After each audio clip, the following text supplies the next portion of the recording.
Baby boomers are the disappearing generation.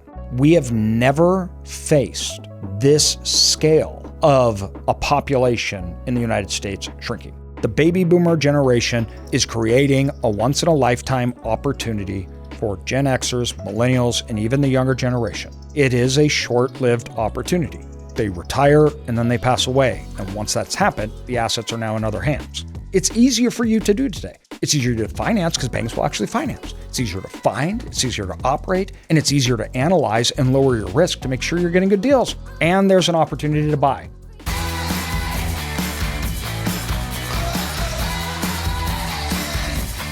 One of the greatest economic shifts that the United States has ever seen is taking place. This is something that is unprecedented to the United States.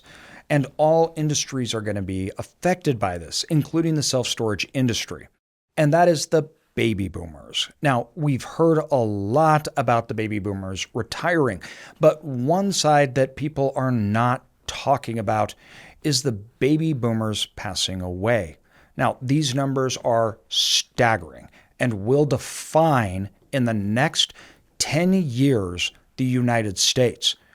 It is something that will have the equivalent impact of the baby boomer generation coming of age and how it transformed America. So what will this do to storage? And how is it going to affect our industry when we look at the overall demand, supply, how users use storage, and everything in between? So to talk about this today, I got George with me. George, how's it going, man? Doing good. Excited to be here. Excited to talk about this topic. I think it impacts the industry a lot. So it's going to be really good to dive into today. I mean, after all, they invented it. That's right. So, that's right. They had so much stuff. So yeah. Baby boomers invented most industries and how we operate, which is true with every generation, right? So every generation comes and they build infrastructure, everything else. The next generation, they add to it, they destroy it, and they rebuild. And it's this ongoing transformation. But the thing about baby boomers is they were the biggest generation ever, right?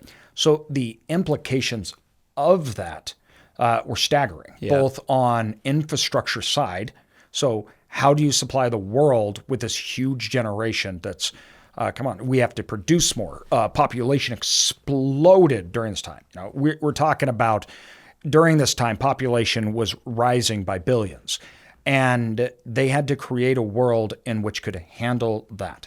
Then they had the consumption of a generation that has never consumed like that before. Right. And they wanted to consume more, so they had to figure out, and the world really became flat with trade and borders, and they defined all of this.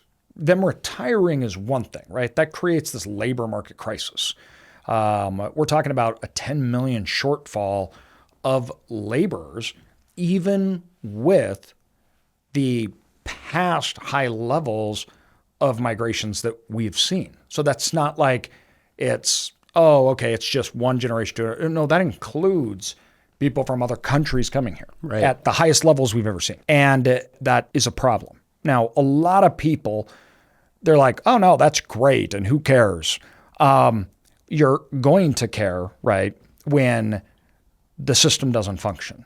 Falling demand is the killer of every economy ever. No economy has survived decreasing population. They may stabilize in the short term like we've seen in Japan, but even that, Japan is a spot that is terrifying, right? And that is it's just the killer.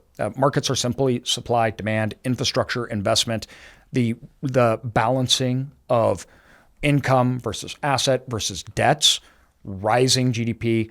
If you don't have those things, the system cracks and falls. So the unemployment problem, a lot of people may not remember this, especially millennials, but there was a point that we got with the labor crisis where businesses couldn't open. You go to a restaurant and literally couldn't open because they had no workers. That has cooled down as unemployment has risen, but unemployment is still at just averages, right? It's not crazy. Well, I think that what's so important now is to look at this when you look at storage. It's like, okay, how does this facility function? And that starts with like, well, why do people use storage in the first place? And it's like you were saying, like, hey, baby boomers created it, but the reason that they created it, storage has a different purpose for how people use it today. Absolutely. And so people were just before, like, baby boomers were just consumption addicts. Like, they're just going to buy more and more and more. And at that point in time, there was way less regulation as far as like HOA and all these things. So they just had all this extra stuff that they just wanted to store somewhere. And now you have people who are moving, upsizing, downsizing. They have all these HOA laws. So like baby boomers may have created the industry, but it has evolved so much. And then the opportunity and demand changes with that. It's like now that baby boomers are coming, leaving the labor market, the great thing about storage is that you don't need a team of 20, 30 employees to run these facilities. And so it's very different than these other service-based industries. Like if a baby boomer has a landscaping company or a carpentry company, like you need someone to continue that and operate to do the service. Yeah. Whereas with a storage facility, it's like, yes, you need somebody, but you don't need to bring a whole team of employees with you to run this one mom and pop ran facility that they've ran for 20 or 30 years. And I think it's really important immediately, and I've heard this before, people are like, oh, storage is dead because baby boomers, they stored stuff and we're not going to need it.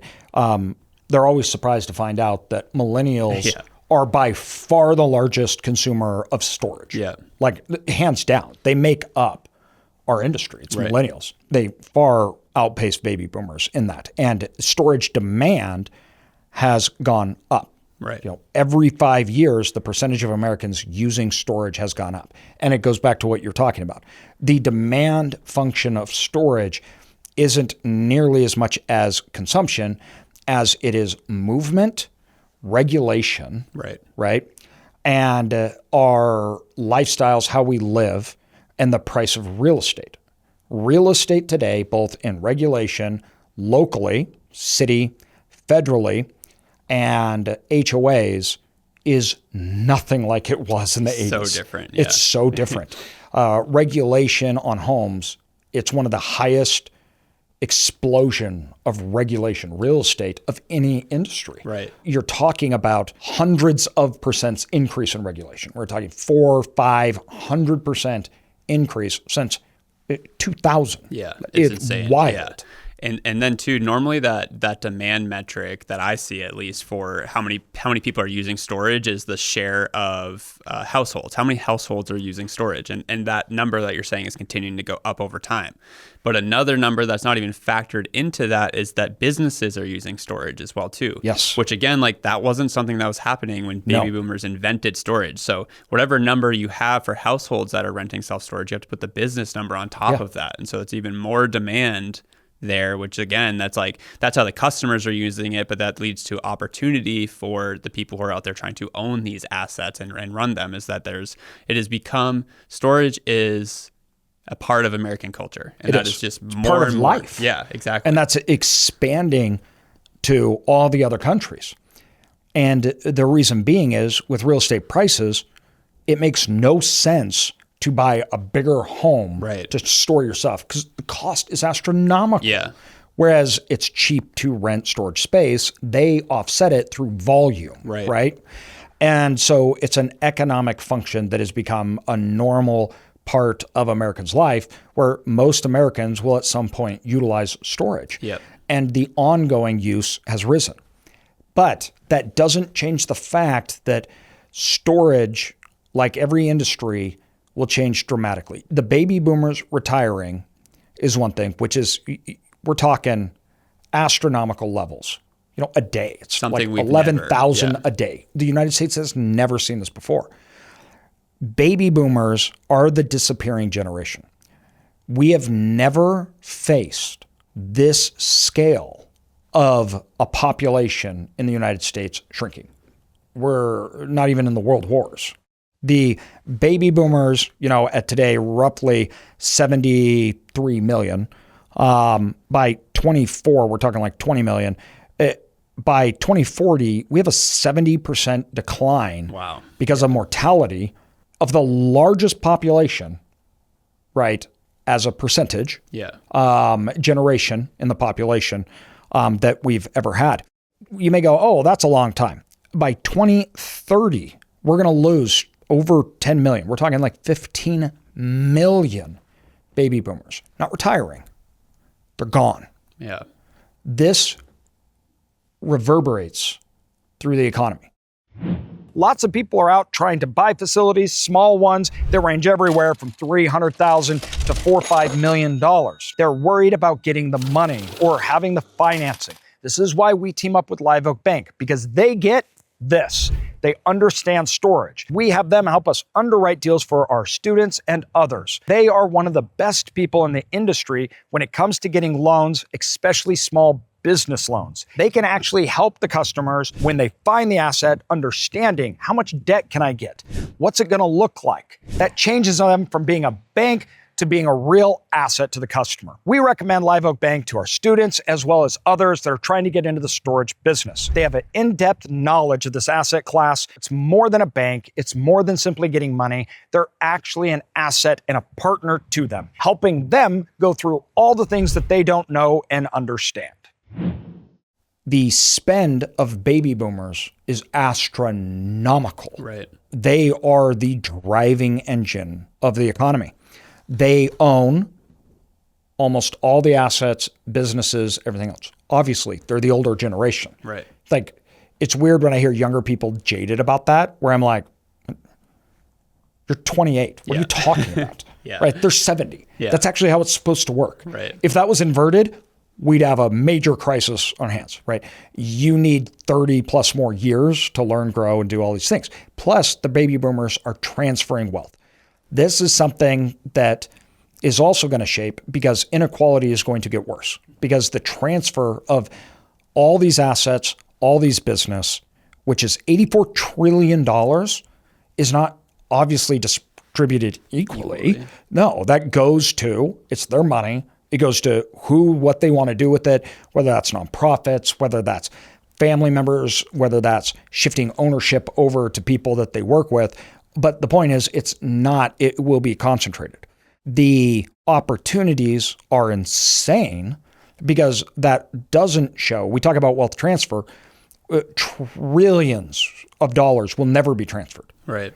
60% of baby boomers' businesses have no succession plan and will actually just disappear. They're just going to go away. Mm-hmm. They're not selling them. They're not doing anything like that. The business is going away. So we have millennials during this time, right? And sorry, Gen Xers, it's not that I'm forgetting about you, but you're kind of already in this phase. We're looking a little in the future. They are the ones that will fill in this gap, whether that's startups, whether that's inheritance, whether that's jobs, positions, on and on and on and on. Millennials have been delayed compared to baby boomers due to economic factors. But the next 10 years for millennials is going to be wild. Yeah. And they are the largest consumer, right, of storage. They are also the new investors in owning the assets. How they think about operations, how they think about investing is obviously very different. They're another generation. Of course it is. But the main driver, when we look at this, the main driver of storage is mobility, which is really concentrated within mobility around the housing market. Mm-hmm. The baby boomers disappearing, we have a silver tsunami of homes. 21 million homes are going to hit the market in the next 10 to 15 years. Peak is actually 2035. So we are ramping up. They pass away, they have homes. The vast majority of these homes aren't going to be passed on to children, things like that. They live other places, they want other things. So we have a tsunami of homes hitting the market. The baby generation is bigger than the generations that follow them. Right. That creates a gap where we didn't have previously. The baby boomers were so much bigger in population than their predecessors. They had to build to consume, right? So there's these gaps in the market as far as capital, housing, businesses, and this shift is movement and momentum, which drives storage demand. Well, what I feel like is so important right now is that if you just look at what the economy looks like today, you're like, that doesn't seem like the case at all. Like everyone's like, there's a supply shortage in the housing market. Interest rates are making it hard that no one wants to get out of their 3% interest rate, so no one wants to leave.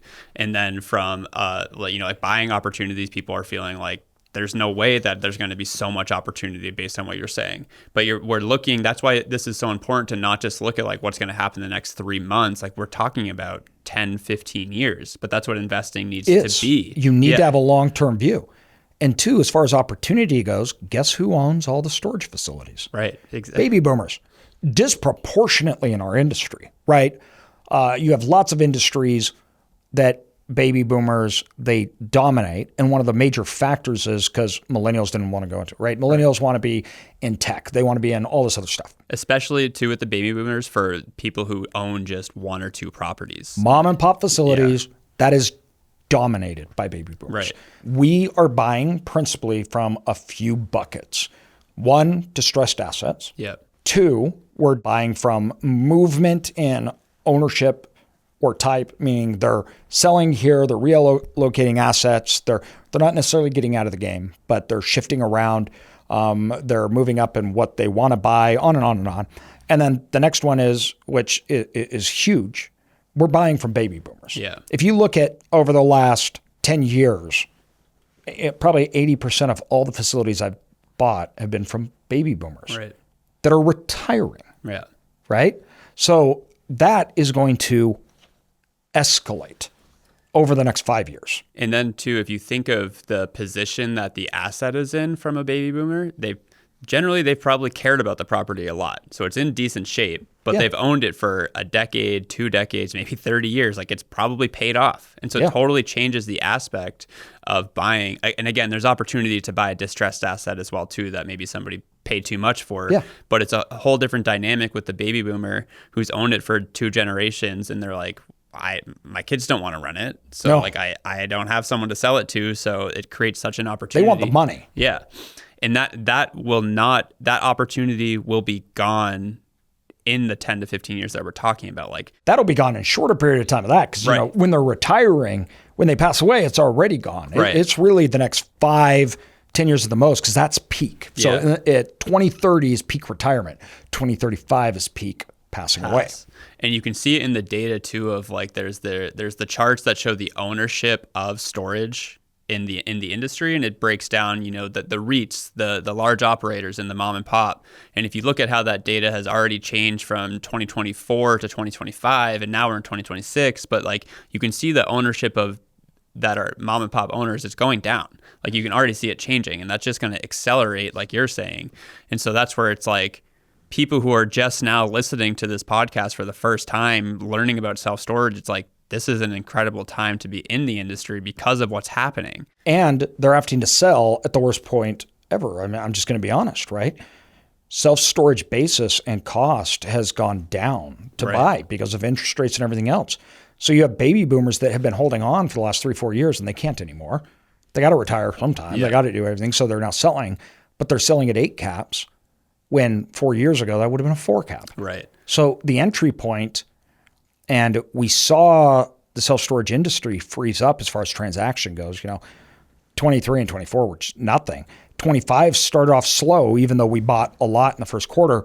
But by the end of 25, whoa, it changed.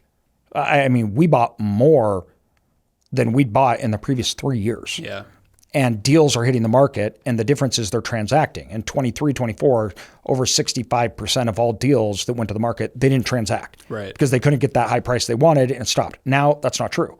They've all come down to earth in pricing. They realize this is what it takes to sell, so the deals that are coming to market are actually transacting. I saw a data point recently, this isn't just storage, but there are now more loans at above 6% than below 3%. Because for so long, people were just hanging on. They're like, and this is tying in houses as well too, but it still has an overall impact. But but housing, it's less because they have 30-year mortgages, so they weren't forced. Right. Commercial real estate doesn't work like that. It's usually like, we're talking like 5-6 years. Yeah. So if you locked it in 20, it had to change for a huge portion of the industry. You're right. And so now that for that window for people, like you're saying in 23, 24, they're like, I don't want to sell now. Like they couldn't come to terms with it. And now based on market conditions and just baby boomers getting older, it's like, well, I got to sell. Like I have to do it. And so it's just, again, like this window is just totally evolved from where it was at. And this creates that opportunity for people looking to get in. Mom and pops don't focus necessarily on technology. They don't focus on a lot of those operations. And most people go, oh, it's because they're old. And I'm like, no, it's because they don't have to. Right. So the basis that they bought 20, 30 years ago, it's paid off. They don't need to worry about that stuff because it's a cash cow. Yeah. But that presents the opportunity because the new basis has changed, but yet you can buy it and do all these improvements to increase the asset as far as performance goes, which they didn't need to focus on. Yeah. And so what does that mean for someone too, if they're looking at their basis? Like how do they even, because it's so different for, like you said, someone owning it 20 years ago to now. It's like, how should someone look at what a basis means to them in acquiring a facility? When you're looking at the basis of acquiring a facility, you're looking at that, price per square foot. Mm-hmm. When we started, that was like $20. Yeah. Today it's 80 plus. The difference of that is astronomical when you have to pay, get a return, you have debt. Yeah. It is not even close to the same thing. But because of that, when you buy it so cheap and revenues have gone up and you have little debt or no debt, that cash flow is huge. You don't have to do anything. People coming in now buying at a high basis, which that's how real estate works. Bases rise, right? What's $80, whatever it is today, in 10 years will be $250, right? So you get obviously the benefit just like they did because before their parents were buying at $5 a square foot. Yeah. Same thing. But they didn't have the pressure, right, of a new industry, low basis, and then the huge upswing and rents and occupancies because self-storage matured and people actually knew about it. It went from 4% of the population using storage to 12. Yeah. Now you can come in and you can do better operations. You don't need an on-site manager. You can do dynamic pricing, revenue management, and you can take that revenue in comparison to that basis and really lift it, which is turning that into a great asset and a really good high-performing asset. They didn't do it most of the time because they didn't need to. So they didn't need to learn about it or anything else. And that's your opportunity. Right. So the basis, you may go, it's high, but that's all relative. Compared to what? Right. It's not high when you compare the revenue because at their basis, it was the equivalent, right? Yeah, because no, the revenue. That makes sense. So that's really what you're looking at when you come into basis, which we compare to building cost, revenue, different sales price. Basis to buy in has gone down over the last 4 years because it got so expensive to buy with high interest rates. So what you could have sold with a 2%, 3% interest rate, that made your net income much higher. More investors wanted it. Your net income was higher, which is how we come up with the cost. And your overall debt, everything else was lower. That made it so, or more investors wanted to buy it. That made cap rates, which is the price of assets. Cap rates go down, the price of assets go up. That changed, right? So cap rates went up and the price of assets went down because 3% versus 6, 8%, nobody could afford to buy it, so you couldn't sell it, right? So our basis to buy into assets is lower than it was 4 or 5 years ago. That combined with the other things we talked about is an incredible opportunity. Yeah. Well, and then too, because something I hear you say is that so many things can change with your facility, but you can never change the basis. Once you're in, that's what it's at. What you pay for, you're stuck with it. Right. And so right now, we're buying at a basis that was lower 4 or 5 years ago. That doesn't happen often, right? Last time that I saw that happen was after 2008. Prior to that, I don't even know when you'd have to go back to have it. These are big cycles where you actually have the basis of the assets dropping. You're talking 20-year cycles. That's a lifetime for some people, right? So you're in a position where you can buy where basis has dropped in a 20-year cycle. That's amazing. So would you say this is almost like two opportunities in tandem coming together because you have the basis is dropping and then you also have these assets that baby boomers have no one to sell them to, and like you said, they're gonna be gone. So you have like the opportunities are really coming from two different directions. Yes, right? absolutely. And then the operation to implement technology, do revenue management on top of that, because they weren't operating because they didn't need to. So you got these three drivers in an industry that is still fractionalized for now, which that will change. 10 years from now, especially because of these numbers, it won't look like this. Right. That has been going down.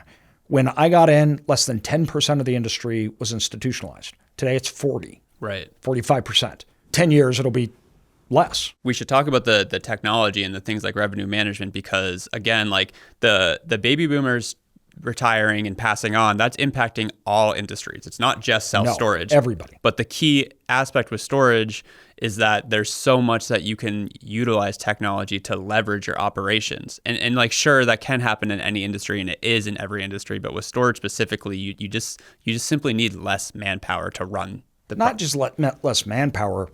When you look at it, it's a business model change. Fundamentally business model.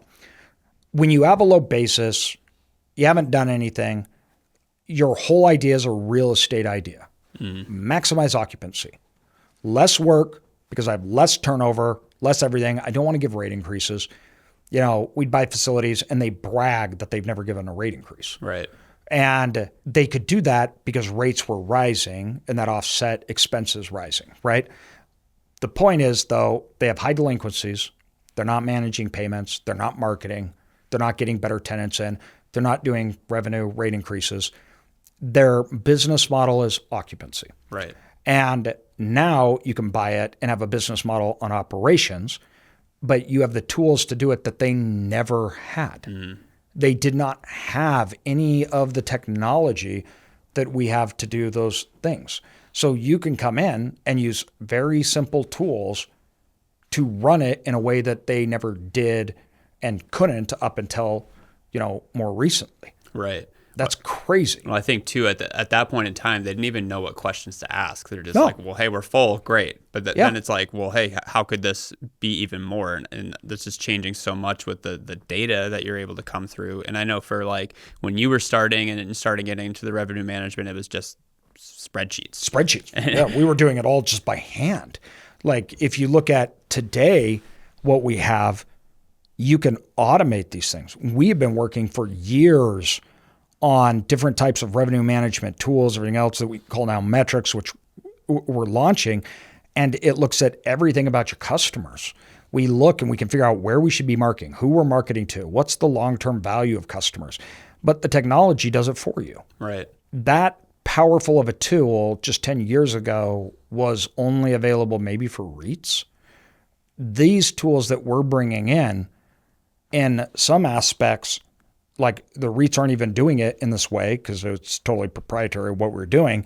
You don't even need necessarily the rates of competitors to do this, and it's being automated for you, and it's a learning system because it's all driven by AI. So it's adjusting in real time as you're operating and moving forward. That's unthinkable. And it's literally just a dashboard spreadsheet, and the data and the power is running it for you. That is something that not only was unthinkable, you couldn't even ask the questions to get to the point. We were really pioneering technology and the use of running it because, like, I wrote the 2 best-selling books, everything else on it was like, hey, listen, guys, this is a business, not a real estate asset, right? Approach it like this. So our system approaches it in a totally different business model than everybody else was using. Occupancy maximization, just lower your street rates depending on Bob and your, occupancy. We've taken it a whole nother way to actually look at the business side. And we were trying to do that manually, but it was almost impossible. It took us days and a team of 5 to do 3 facilities. So I had to build an internal engine that could do it, right? And these tools from everything from marketing, property management software, revenue management, these are now available at mass because as self-storage changed, more people got in, started producing tools. We're releasing ours, and all of a sudden you're going, we have Tracked IQ, we announced their changes so we can understand occupancy, profitability. You have revenue management tools like Veritech and others that we use that focus on external rates. And now we have like what we're launching now, which is the first of its kind ever, revenue management rates based upon the customers. It happened really, really fast. Yeah. There was no way that baby boomers were adapting when they didn't need to all these changes and totally shift the business model when they're like, I'm retiring in 5 years. Why would I even do that? So coming into the industry, or even if you're starting or trying to grow the industry, you can adopt these tools and you can operate your facility in the same way that a REIT was just 10 years ago. Yeah. I think too, there's two different thoughts that come to mind for this. And I guess the first one is when you take all of these new concepts coming into the industry with technology and revenue management, like what does that look like? Like how does that impact an individual product? Like how does that impact looking at a unit on a granular level? Because some people can hear terms like AI and revenue management and like sounds great. But what does it mean? Yeah. What does it do? So when we look at it, dynamic pricing, for an example. So you have dynamic pricing, which is a fancy word of just saying you're individually pricing units. Mm-hmm. Just like an airline. If you travel on an airplane, every seat is a different price. Right. We do that with storage, right? And we shifted from saying tenants, they're not tenants, they're our customers. So we're providing a service. What is the demand for that individual? What are they willing to pay? Because if you're doing dynamic pricing, that leads to the next point. And what's the pricing? Right. The pricing had only ever been dictated by competitors and your own occupancy, which never made sense to me because I'm like, Bob down the street's an idiot. Why am I saying that he's pricing it correct? That doesn't make sense. It's supposed to be the customer. Well, you look at a unit now and you're going, okay, this unit is $50, but now we have limited amount. We know who we're attracting. They are willing to pay more. This should be $100. So you're changing the pricing structure predicated on the people, the demand, and what they want. So you're moving up your rental rates, not just on the basis and on the right people. You're finding the right customers that have the right demand. Yeah. They want it, they need it. Then we're looking at it and saying, where are those people? So what is the rent as far as percentage goes of income to somebody that makes $30,000 versus $300,000? Right. What is the demand for those two people? Where do they live? What are they, like, people don't think about that. Yeah. And that's like, for our software we're launching, that's what we changed. Yeah. So now you're taking your rental rates, you're customizing them, and you're maximizing them based upon your customers. So you're moving those rental rates up and working with the customers that have high demand. I need it. I want it. I'm a business, blah, blah, blah, blah, blah. And then we're looking at where those people are and how we market to them and actually map it out. So we can actually see. So then we actually know where to go to get them. It's instead of guessing and looking at all your 10 by 10s and saying, I don't know, occupancy is up or down. Do we give no rate increase? Do we give a 3%? Is it 10%? I don't know. It's a guessing game. Throw a dart at a board. Yeah. Right? No. What is this unit? How long has this person been in? Where do they live? What's the competition? On and on and on. And then it automatically sets those prices. It's not like you coming up with it. So we have sensitivity and opportunity, and those two things come together to set new prices. And so you can actively run your business based upon customers, finding the right ones and attracting them. Rates plus length of stay, the usage of it. We have some customers that use the asset every single day, sometimes multiple times a day, some that use it once every 6 months, right? So it changes the way.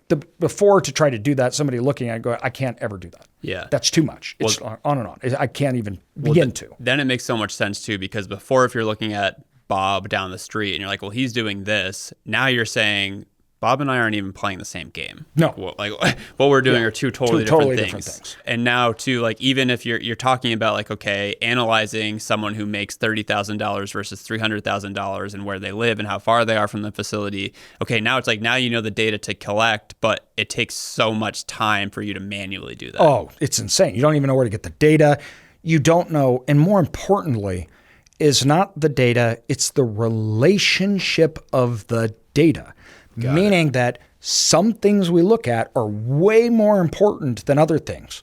Some things that you look at actually go towards sensitivity, meaning they'll move out, that'll push it, and how that data relates to each other. So even if you had the data, you may go, I'm making bad decisions because I don't understand, right, the relationship and what it means. Could that importance of data change market to market as well too? Like it changes by person to person. Oh, okay, got it. So that is the key. And in order to absorb that data, first of all, take it in, but then actually create algorithms that are changing based upon people and moving them to get the relationship to understand the weighted average of each data point.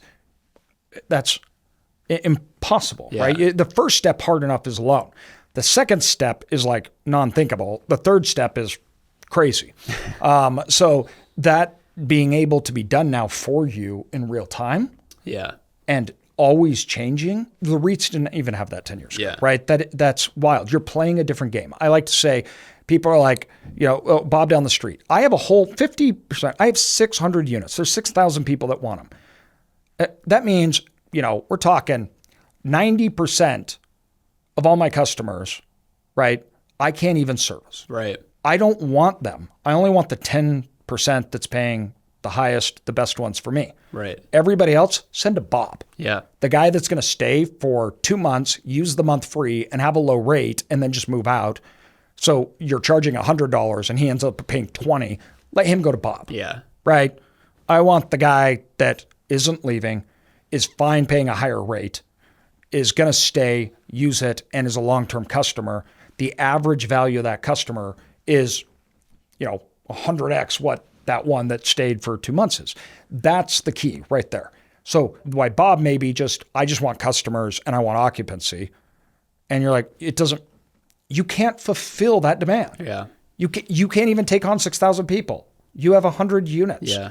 So what are you doing? And they actually adversely hurt themselves, and they get the bottom quartile of tenants, the lowest paying, the lowest staying, and the most problems because of how they're doing it. Yeah. And then you have a bad business because you have bad customers. Right. I don't want all of them. Yeah. I want literally less than 10%. I just want to make sure they're the right ones, the highest paying, the longest staying. So now you can see all this opportunity coming with all of this technology coming into play. We come back to baby boomers retiring.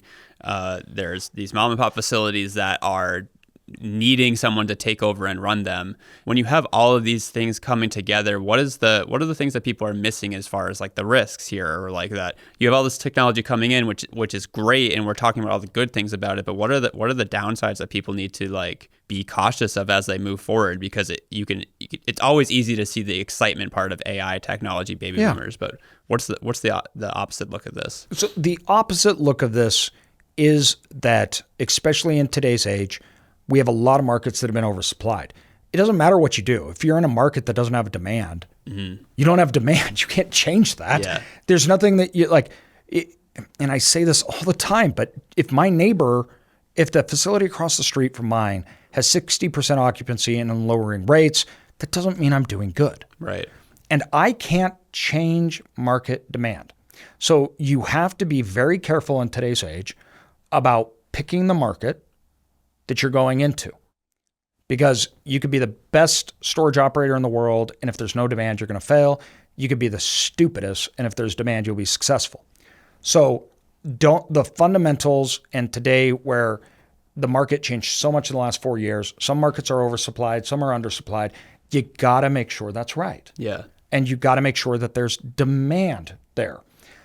You need to make sure that you buy right. Yeah. Right? That you actually have the right basis. Good market, good asset, good price. Fundamentals, you got to get those things right. That's the most important thing. The tools added on are to maximize and optimize the assets that you have. Right. Do you think then that there are some facilities that it worked at the basis that the baby boomer owned it at, but there is no basis that it will work at to sell today? There is very rarely that I see a facility that I'm like, I couldn't make it work. Meaning at the end of the day, if you gave it to me for free, yeah. But there are some. Yeah. And people are like, how could that be? I would take it if it was free. I'll give you a perfect example. We were looking in our community. I was underwriting because I underwrite our students and lifetime their assets, and I'm looking at it. The taxes on that asset were 60%. If I bought it, taxes with the expenses, even if it was full and had rates, I'm like, I don't know how I can make money on this. You're like breaking even at best. Yeah. So all of a sudden I'm like, I can't even believe I'm saying this, everybody. We've been doing this for how long? This is an asset that I wouldn't buy even if you gave it to me. Right. Because the expense load is so high. Yeah. And this market won't allow me to charge rates. The rates are low. It's rural. there's not tons of demand, and the revenue that you can achieve because their incomes are low, you can't offset it with higher rates. I'm like, I wouldn't even buy it. Yeah.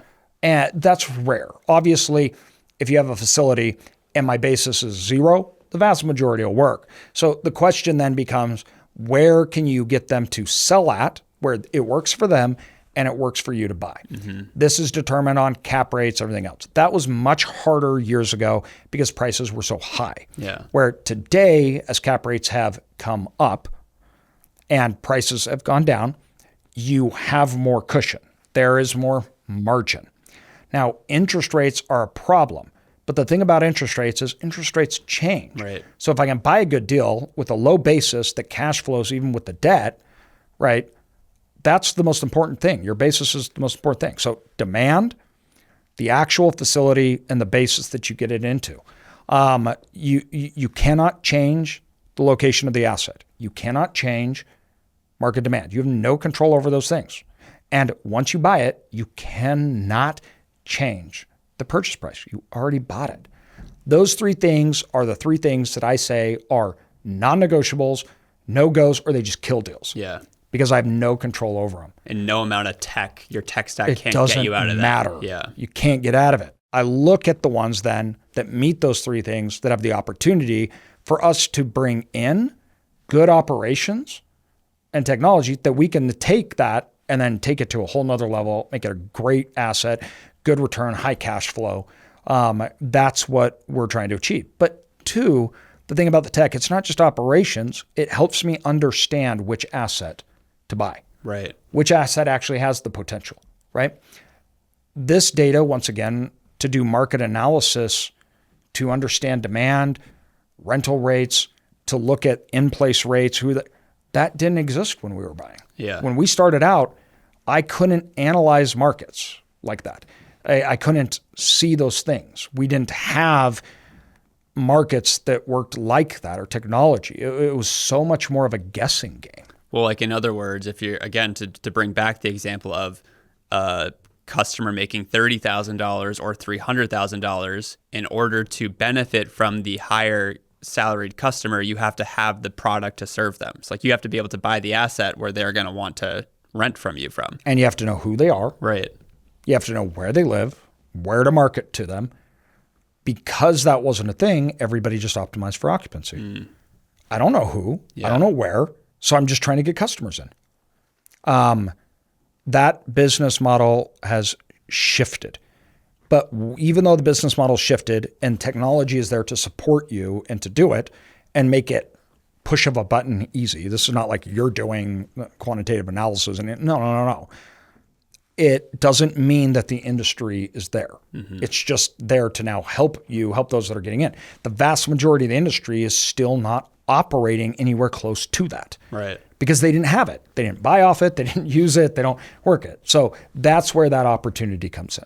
Makes sense. Yeah. I think that the baby boomer generation is creating a once in a lifetime opportunity for Gen Xers, millennials, and even the younger generation. It is a short-lived opportunity. They retire and then they pass away. And once that's happened, the assets are now in other hands. The lower basis, because of high interest rates and the cost to acquire that has gone down, has created that other opportunity now where in the short term, in this longer time, we have great entry points to buy. On top of that, it is this confluence where you can buy and you can operate, you can find out, you can lower your risk because of data that didn't happen in 2008 when we had that opportunity, right? So this is a crazy confluence of these things all occurring at the same time, which is why I think that opportunity is so massive. Yeah, it's amazing when you break it down like that, because you said that there are people, most of the wealth is owned by baby boomers, and it is the people who take action now who 15 years from now, and even sooner, but they're the new baby boomers. Right. They own the assets. They own it all, right? And that I think people forget that, and they're not looking out, and they're not saying, how can I do this? They're not looking at all the tools, everything that comes in, and they're like, oh, well, I can't do this. And they did it, but that was different because it was cheaper. Well, no, it was only comparison because of the revenue that was achieved. Not only that, they didn't have any of all this stuff yet. It's easier for you to do today. Right. It's easier to finance because banks will actually finance. It's easier to find, it's easier to operate, and it's easier to analyze and lower your risk to make sure you're getting good deals. And there's an opportunity to buy. Yeah. That is awesome. And I love it. Now, I know a lot of people are going to have questions about, okay, well, how do I do that? The technologies, we have different YouTubes, everything else. You can also follow the link below to find our Now Metrics, our software that we're using to do this, as well as others, because there's like a package of tools and sets that we obviously teach in the community, everything else, but they're partners with us. These are public tools and offerings that you can get to do it. Yeah. And it's all right there for you, right? So understanding the opportunity, having the knowledge and the tools to take action is available to the new generations that was not available to baby boomers. So make sure you're taking advantage of those opportunities. Take advantage because it does not last. And this happened after the Great Recession. Everybody's like, real estate's never coming back, right? Nope, it's good. We were buying and everybody's like, what are you doing buying? This is the worst time to be buying, right? We're going to wait till it gets better. We're going to wait till it gets better. By the time it got better, they already missed the entire opportunity. Right. Make sure you don't, everybody. Follow the videos. Make sure you like, subscribe. Let us know what you're seeing and the tools that you're using within your storage facility. Share with the community, everybody here. That's the point of this. And make sure you are subscribed to see all the other information coming out so you guys can make sure you don't have a bad deal and bad decisions. It's important because we either all succeed or we fail. Self-storage number one enemy is self-storage. Good stuff, AJ.